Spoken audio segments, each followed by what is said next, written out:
देख रहे हैं अवाम के उठाए गए सवालात, हालत हाजरा पर तबसरों, तज्जियों, खबरों पर मुहित प्रोग्राम न्यूज लाइन रिदा सैफी के साथ।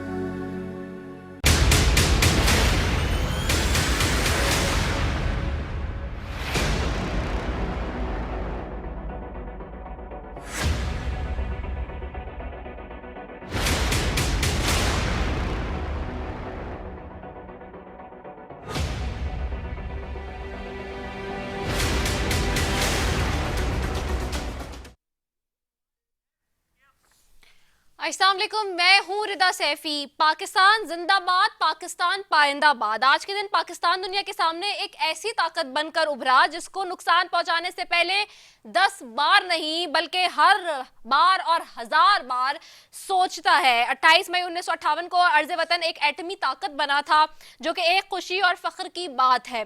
हम बैरूनी खतरात से महफूज हो गए, मगर बैरूनी दुश्मनों से महफूज बनाने वाले इंसान डॉक्टर अब्दुल कदीर के साथ जो हमने किया वो दर्दनाक था। वो आखिरी वक्तों तक इस कौम से शिकायत करते रहे। अपने आखिरी दिनों में उन्होंने क्या कहा, आइए सुनते हैं। साहब, जिंदगी में किसी बात का पछतावा भी है इस कौम के लिए काम करने का? हाँ, वो ये होता है, कभी कभी आदमी सोचता है ना कि कोई और काम करता, तालीम की तरफ ध्यान देता बजाय ये काम करने के ना, एजुकेशन की तरफ प्रोफेसर बन जाता। मेरे पास बहुत पेशकशें थी, लेकिन एकदम ये जब हिंदुस्तान ने धमाके किया। लेकिन अब सवाल ये है कि क्या हम अपने हमेशा हीरोज़ के साथ रहें, और ये जो सलूक करते रहे हैं वो कब तक करते रहेंगे? आखिर कब तक हमारे मोहसिन ये अजियतें झेलते रहेंगे? दूसरी जानिब तारीख़ी एतबार से एक और बात छिड़ गई है, वो ये कि तहरीक इंसाफ के ऑफिशियल अकाउंट से बांग्लादेश के बानी शेख मुजीबुर रहमान की वीडियो पोस्ट की गई है, जिस पर बाकी जमातें तहरीक इंसाफ पर तनकीद कर रही हैं। मुस्तफ़ा नवाज खोकर ने ट्वीट करके बोला कि तहरीक इंसाफ का मौजूदा दौर का सन 71 से मवाजना करना गुमराह कुन है। सूबाई वजीर सन शजील इनाम मेमन बोले कि तहरीक इंसाफ शेख मुजीब को मुहिब्बे वतन ठहरा कर नौजवान जहरों को बिगाड़ रही है। क्या कहा, आइए सुनते हैं। जेल से बैठकर सारे काम कर रहा है, और सबसे घिनौनी हरकत की है वो जेल से बैठ के पाकिस्तान के खिलाफ इससे और घिनौनी साजिश नहीं हो सकती जिस तरीके से कल जो उसने एक वीडियो ट्विटर पे लगाई है जिसमें उसने मुजीबुर रहमान को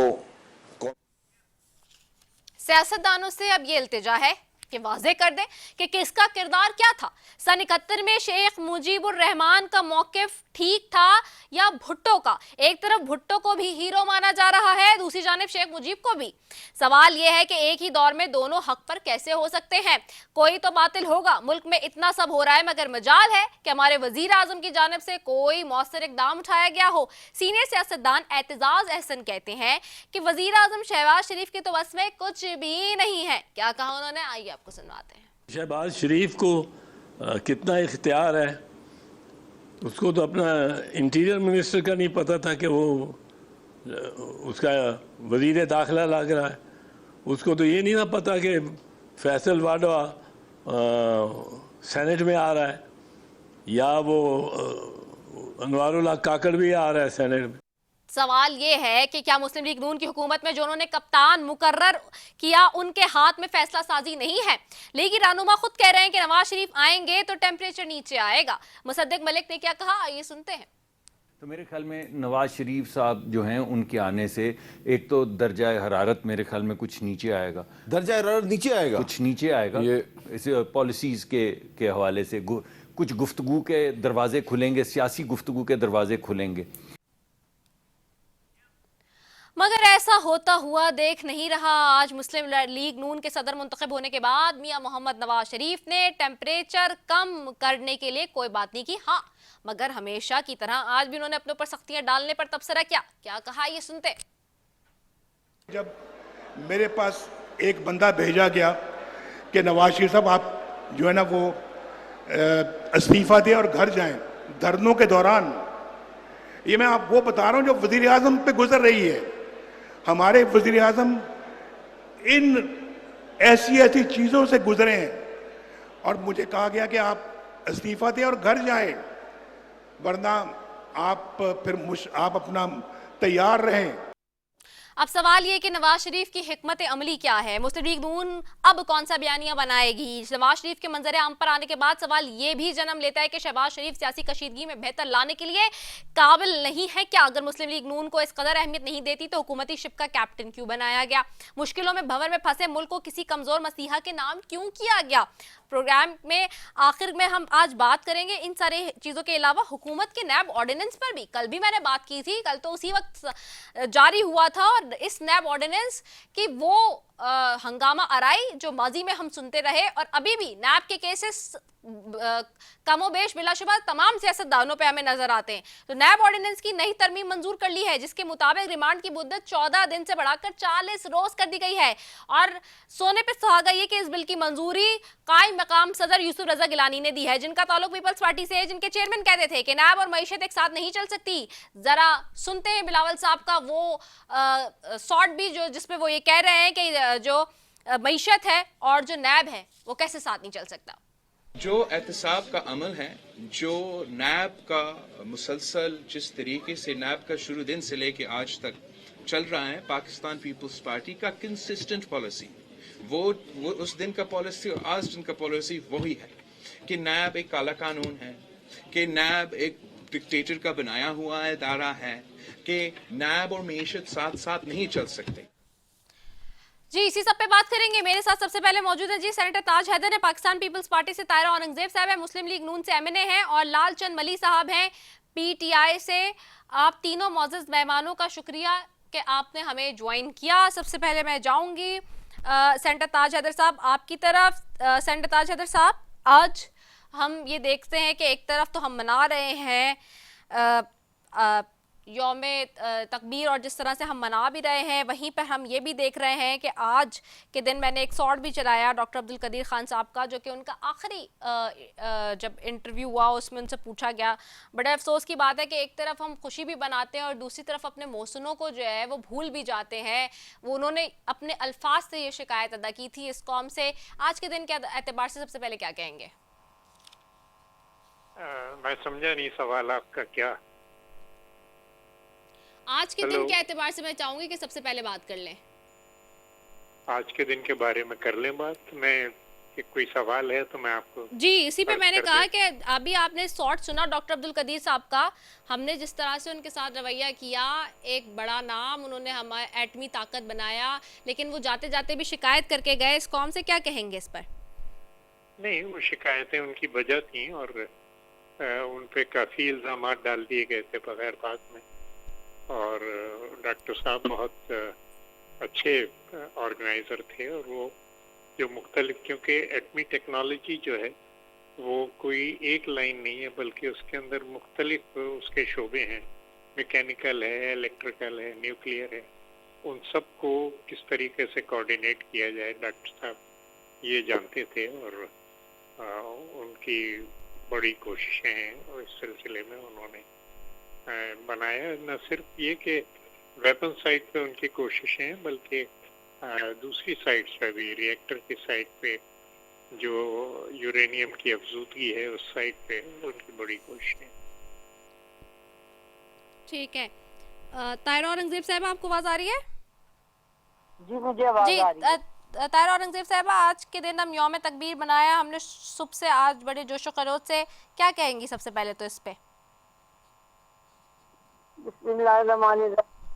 सबसे पहली बात तो ये है कि जब हिंदुस्तान ने धमाके किए अपने मुल्क में, तो ये बहुत जरूरी था, जबकि हम एटमी कुव्वत बन चुके थे, कि हम भी उसका जवाब, बल्कि 5 धमाकों के मुकाबले में हमने 6 धमाके करके इसका जवाब दिया।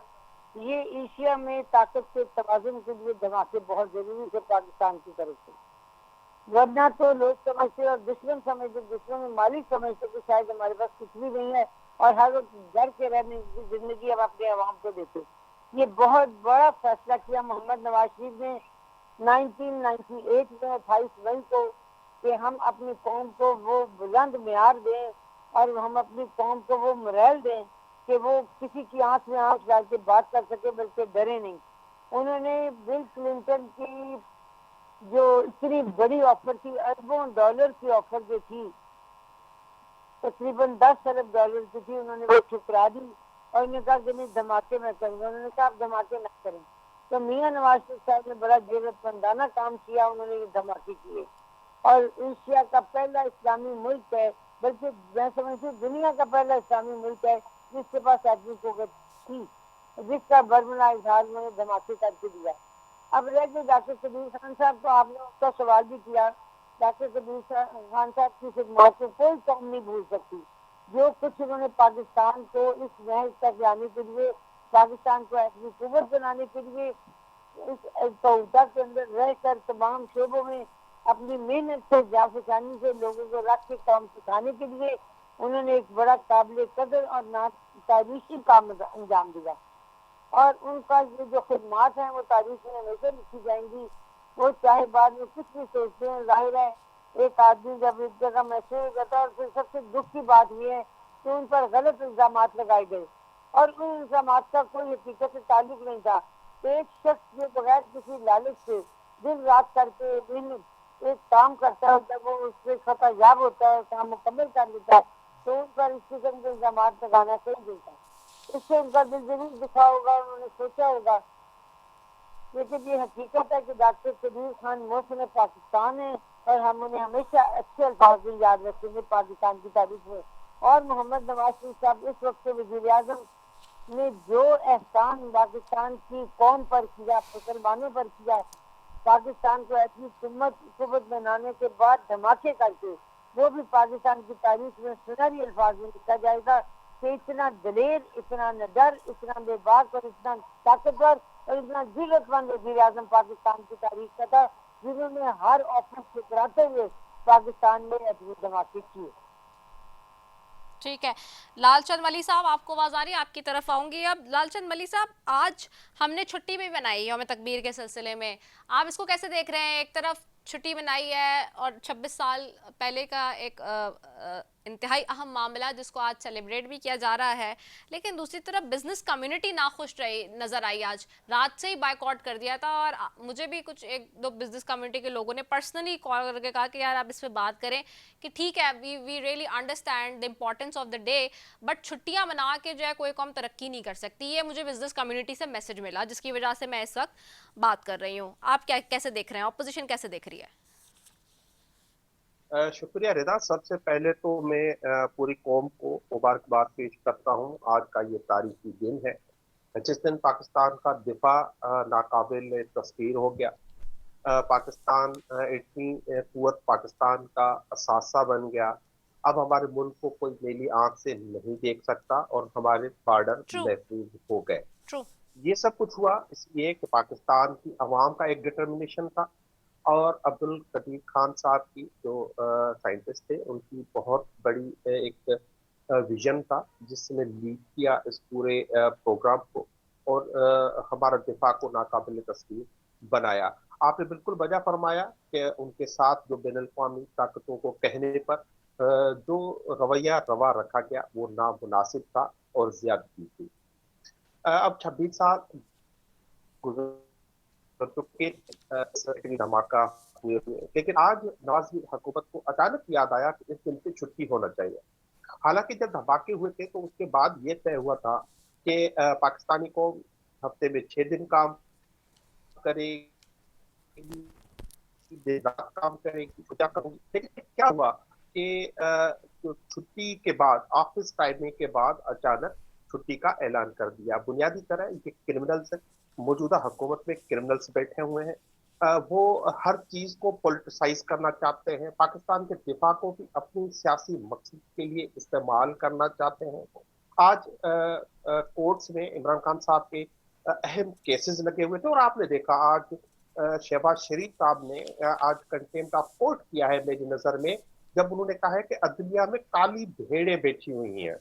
तो ये जो उसका ही एक तसलसल था जो उन्होंने आज इजहार किया, ये छुट्टी करना जब 26 साल हुई थी आज भी, और वैसे सरकारी लेवल पे कोई तकरीब भी नहीं मुनक्किद की थी, इसके बावजूद ये छुट्टी नाकाबिले नहीं करना चाहिए थी और आज इस कौम को, हमारी पूरी कौम को काम करना चाहिए था। मुख्तलिफ स्टूडेंट्स के पेपर्स थे, ऑफिस के काम थे, चेक्स थे, बैंकिंग का काम था, कारोबार था, पूरी दुनिया में हमारा कारोबार होता है, पूरी दुनिया हम पे हंसती है कि ये अचानक कैसे आप फैसला कर लेते हैं सोते सोते और जाके मुंह धो के छुट्टी का ऐलान हो जाता है।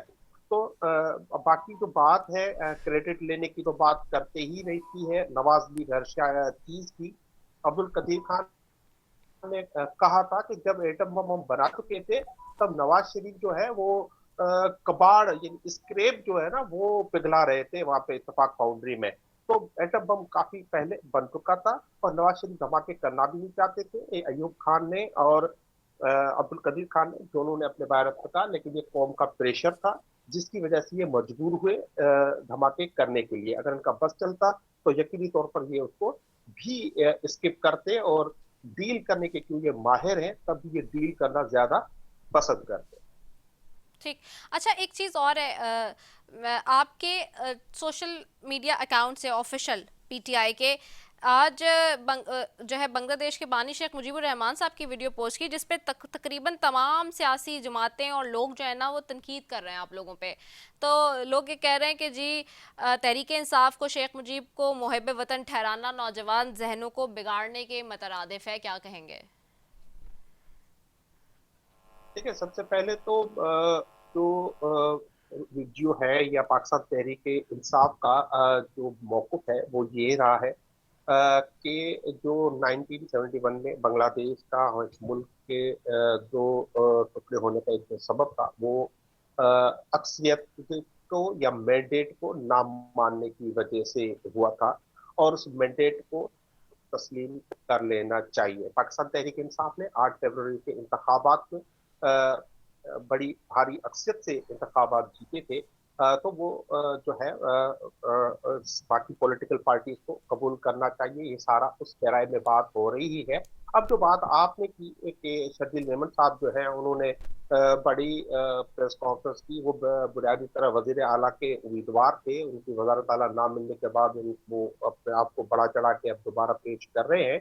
उनको याद होना चाहिए जब बांग्लादेश बना था तो उसका पहला हेल्प ऑफिसर जिया खान के साथ जुल्फकार अली भुट्टो साहब भी थे जो हमारे फर्स्ट मार्शल लॉ एडमिनिस्ट्रेटर भी बने थे और वो ही थे जो जाके जिया खान के सामने लेट गए थे कि हमें हुकूमत नहीं बनाने देनी मुजीब को, और उसी वक्त ही ये मुल्क तोड़ने की बुनियाद रख दी गई थी।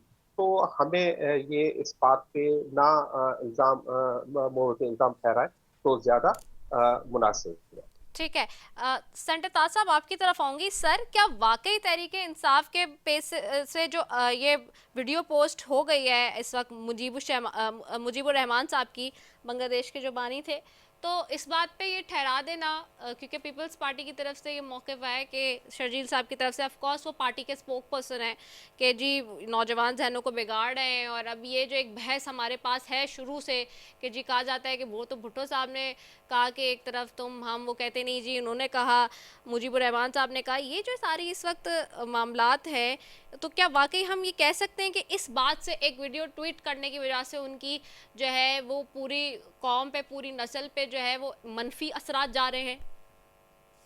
मेरे ख्याल से ये जो मुल्क तोड़ने की धमकियां हैं इनको बंद होना चाहिए। कौन है ये मुल्क तोड़ने वाले, कौन है ये आइडियाज देने वाले कि जी मुल्क टूट जाएगा, ये हो जाएगा? मुल्क कैसे टूटेगा जी? हमने पहले कराची के अंदर भी मुल्क तोड़ने की बातें हुई थी और हम उस मामले से निपटे थे और वो बातें अब ख़त्म हुई हैं। अब ये जो मुल्क तोड़ने की बातें हो रही हैं, शायद वही फोर्सेस जो कराची के अंदर बैकिंग कर रही थी उनकी, जो मुल्क तोड़ने की बात कर रहे थे, शायद वही फोर्सेस एक दफ़ा फिर एक्टिव हुई हैं और वो जो हैं वो मुल्क तोड़ने की बातें कर रही हैं। हमारी अफवाज पे हमले हो रहे हैं, हमारी चौकियों, हमारे जवान शहीद हो रहे हैं। तो आखिर कौन है जो इस बात पे खुश हो सकता है कि हमारी फौज के जवान जो है वो शहीद हों इस तरीके से? और ये जो है क्या बनाना चाहते हैं? क्या नया तालिबान देश बनाना चाहते हैं? शेख साहब ने तो बांग्लादेश बनाया था। ये क्या मतलब मजहबी इंतहा पसंदी और दहशतगर्दी की बुनियाद पे एक नया मुल्क बनाना चाहते हैं? ये बात अब बंद होनी चाहिए, इसको टॉलरेट नहीं किया जा सकता। ठीक, इसको टॉलरेट नहीं किया जा सकता, बात ख़त्म होनी चाहिए। मैं ताहिरा औरंगज़ेब साहिबा की तरफ जाऊंगी। ताहिरा औरंगज़ेब साहिबा, मुस्लिम लीग नून इसको कैसे देख रही है?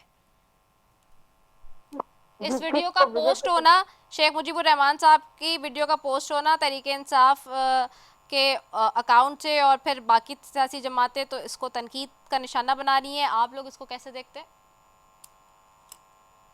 देखिए, शेख मुजीबुर रहमान की तारीख का हिस्सा हो गए, भुट्टो साहब भी शहीद होकर बस अमर हो गए। बात ये है कि जो एक गुजर गए वाकयात है उसके ऊपर क्या बात कर दी, दोनों दुनिया से चले गए। मैं नहीं समझती कि मुझे क्यों उनसे कमेंट करना चाहिए।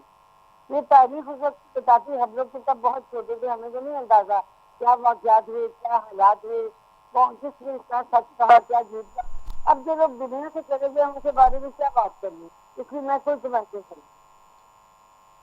अच्छा, आप ये सब अच्छा इस बात का भी जवाब दीजिएगा, आप ये समझते हैं कि इस तरह के किसी नैरेटिव पे जाना या भुट्टो साहब के या फिर शेख मुजीबुर रहमान साहब के ये लीड करता है किसी न किसी तरफ, यानी कि इसके कोई इफेक्ट्स आ सकते हैं हमारी कौम पे, हमारी जनरेशन पे, जो कि बात हुई आज? नहीं, इतने सालों बाद क्या इफेक्ट आएंगे? वो कोई अच्छे तासरात नहीं थे, ना कोई अच्छे तजुर्बात थे सियासत के अंदर, ना शेख मुजीबुर रहमान साहब का कोई अच्छा तजुर्बा रहा।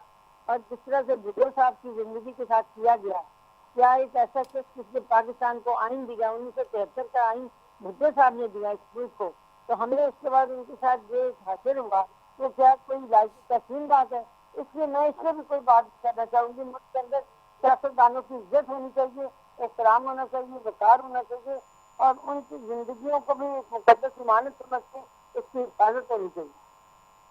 ठीक हो गया है। लालचंद मलिक साहब, आपकी तरफ वापस आऊंगी। सेनेटर ताज साहब ने कहा कि जो मुल्क तोड़ने की बातें ये नहीं होनी चाहिए, ये कहीं से भी आए ये ठीक नहीं है। पहले कराची में भी होती थी और अब भी जहां से सुनवाई दे रहा है, तो अब क्या बनाएंगे? पहले तो बांग्लादेश बन गया, तो अब क्या बनाएंगे? अब कौन सा मुल्क बनाएंगे?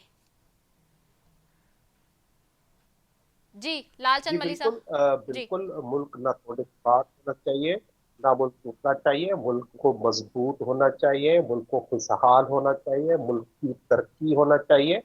और मुल्क में जो ये 1973 का आइन कह रही हैं, उस आइन के तहत ये मुल्क चलना चाहिए। तो इस वक्त चल नहीं रहा। ये पाकिस्तान तहरीक इंसाफ का मौक़िफ़ है कि इंसानी हुकूक की बड़े पैमाने पर वायोलेशंस हो रही हैं।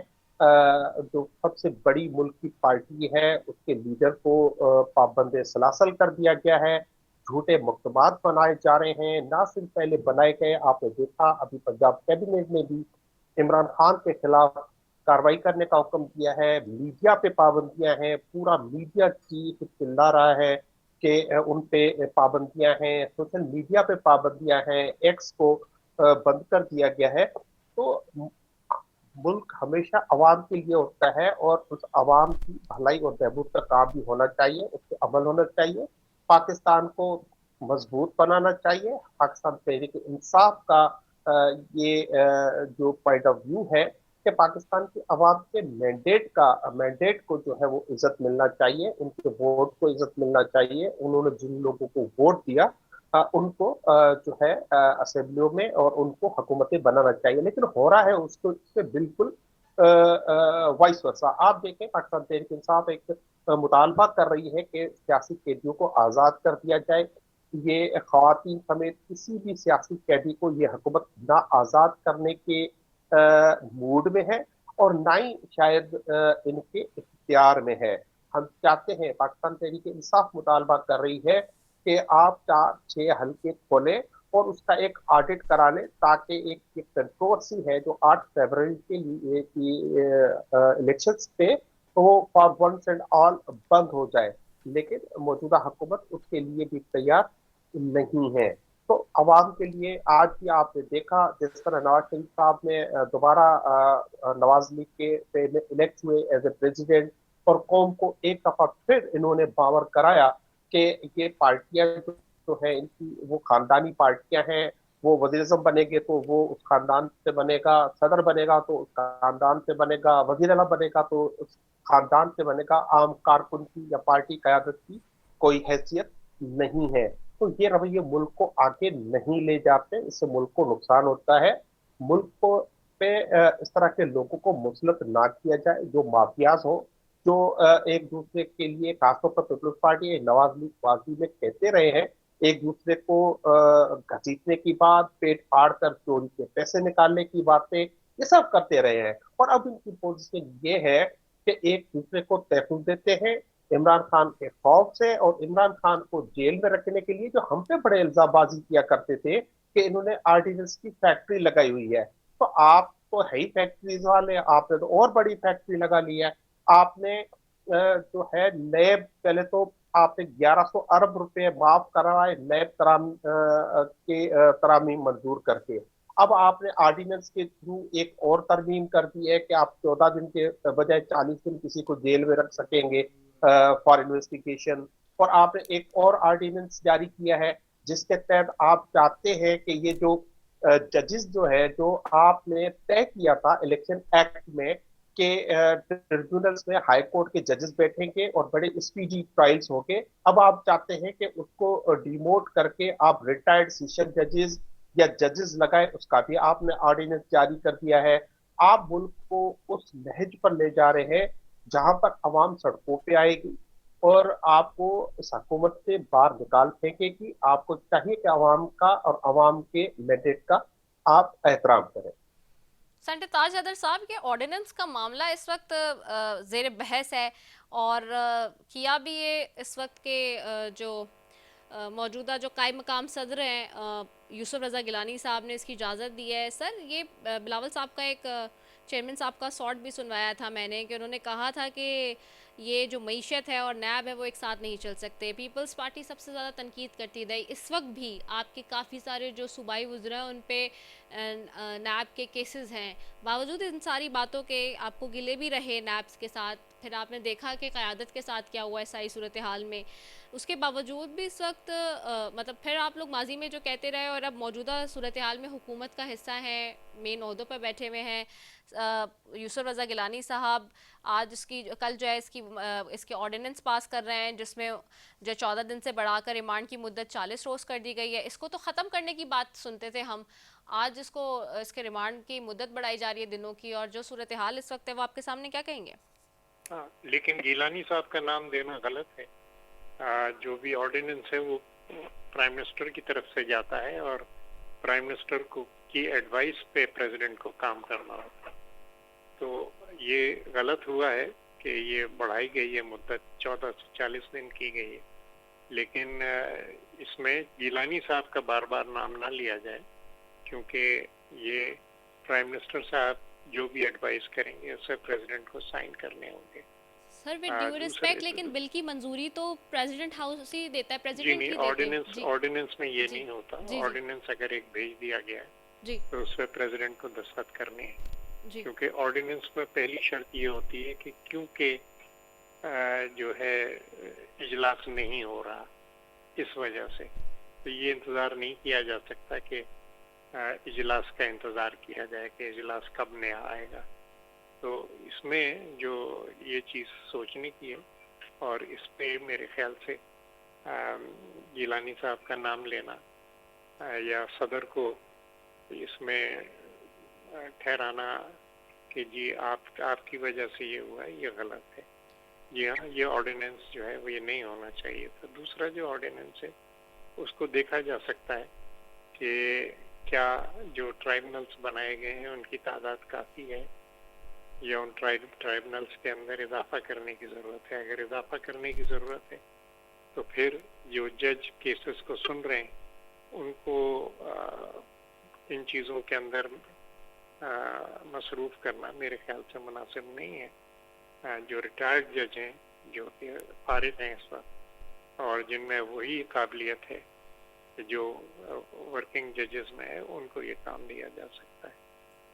तो सर, फिर ड्यू रिस्पेक्ट इसमें ये भी बता दीजिएगा, तो क्या ऑब्जेक्ट नहीं कर सकते थे? उनके पास ये इख्तियार नहीं था? पीपल्स पार्टी चूँकि समझती रही है इस मामले को कि जी नैब ठीक नहीं है, बल्कि इसको तो ख़त्म होना चाहिए, काला कानून है, ये सारी बातें, और अभी आप सुना भी ये भी आपने, तो क्या वो ऑब्जेक्ट नहीं कर सकते? क्या हमने तो यही सुना था कि आप लोग जब हुकूमत का हिस्सा बने तो आपने ये कहा कि हम इसलिए मिनिस्ट्रीज़ नहीं ले रहे सिर्फ आईनी ओहदों पर, इसलिए कि हम वहाँ से बैठ के ही चेक इन बैलेंस या क्रॉस चेक करेंगे, यही सारे मामला इस तरह के कोई आते हैं तो उनको।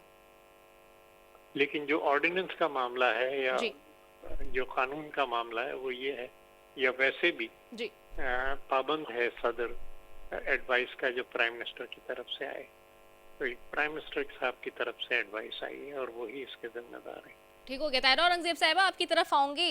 प्राइम मिनिस्टर ने भेज दिया ऑर्डिनेंस और अब इसके ऊपर आज आप ही के साबिका वफाकी वजीर हैं जी साद रफीक साहब, उन्होंने सबसे पहले इख्तिलाफ उठाया है, बाकी ऑपोजिशन की जमातें तो फिर चीख ही रही हैं।